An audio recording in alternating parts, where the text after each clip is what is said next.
Hi, I'm Jared Branches, 110058 is my student number, and I'm a game designer.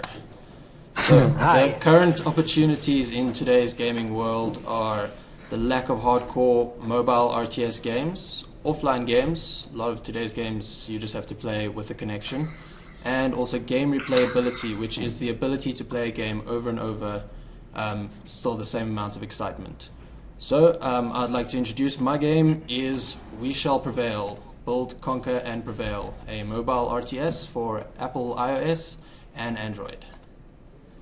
The game concept is pretty simple. Build up your empire from the dawn of time through the postmodern era, seeking new advancements, growing your army and territory to conquer and reign supreme in the new world.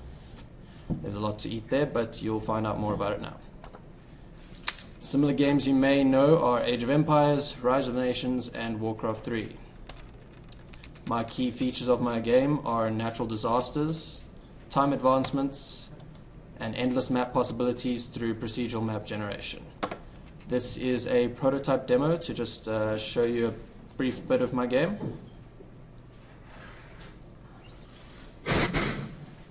This is the prototype demo for We Shall Prevail. So let's get right into it. Our goal is to get 200 wood and 100 minerals. You can move the camera around by tapping and dragging. You can tap on a unit to select him, tap another one to toggle the selection, or tap deselect, or tap and hold, and then swipe over the units to add them to the selection. You can then tap and hold to a position to move them there, or onto a resource to send them to the resource. We need 200 wood and 100 minerals, so let's get some resources.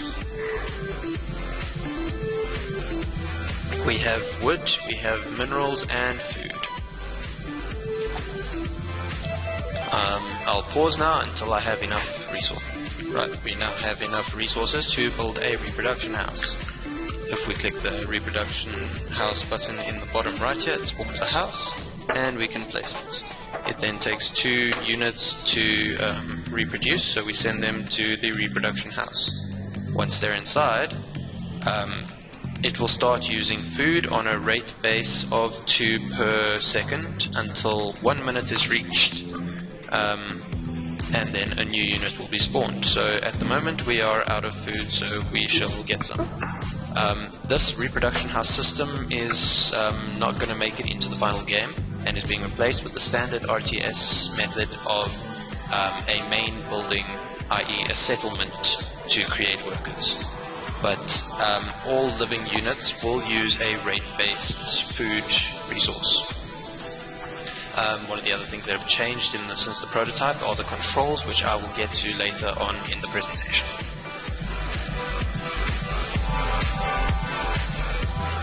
I've waited now, and I've got 2 new units, and I can send them to get more resources. And that's it for the prototype. Cool, that's the prototype, and these are now the ages that will be present in the game. Start off in the Discovery Age, very nice, lush, bright and breezy. Then off to the Iron Age, Middle Ages, Machine Age, Information Age, and the Postmodern Age.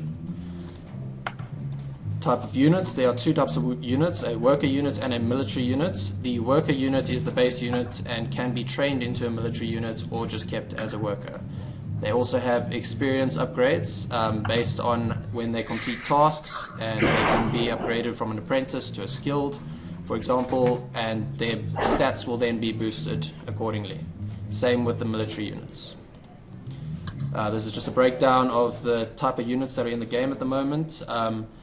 In Age 2 you are presented with only 3 units, and in Stage 3 more units are then unlocked. In each age the unit will be upgraded to suit the style of the age as well.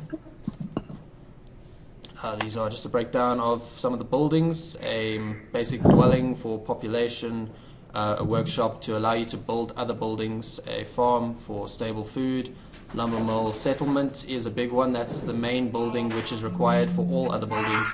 That's where your units are then produced as well, and it is a collection and distribution point for all physical resources. Then this is just an example of the unit and building progression. as you can see, they progress and change throughout the game to suit the age that they're in.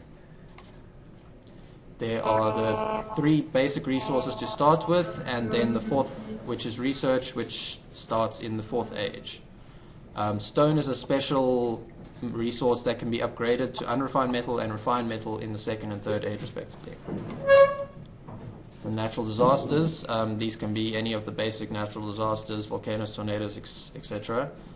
They occur rarely, maybe once or twice in the game, and you will have to just survive it, otherwise your buildings will be destroyed.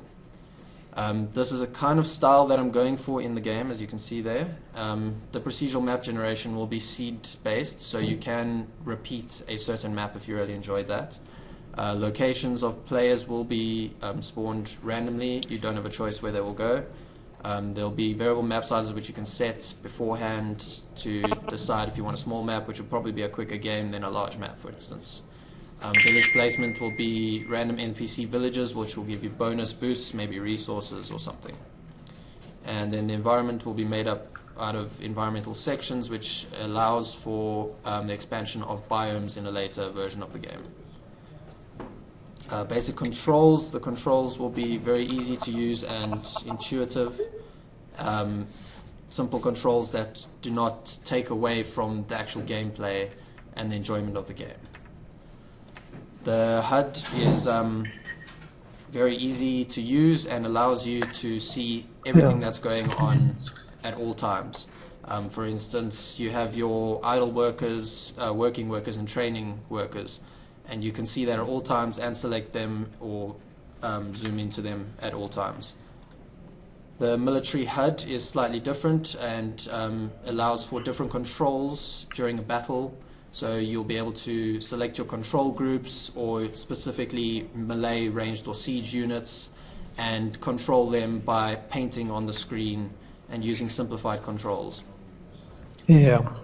The map control, this gives you a global scale control over your units where you can assign your units to certain control groups and also maneuver them across the map without issue. Yeah. Then the monetization model, I've gone with a $1.99 one-source price for the initial game with room for in-app purchase expansions at a later stage. No adverts to distract you from the gameplay, just pure enjoyment. And that is my game. If you have any questions, contact me, or if you want to be a part of the development, this is a big game and I'm really looking forward to getting it done properly. Wow, lovely. Is that? Go to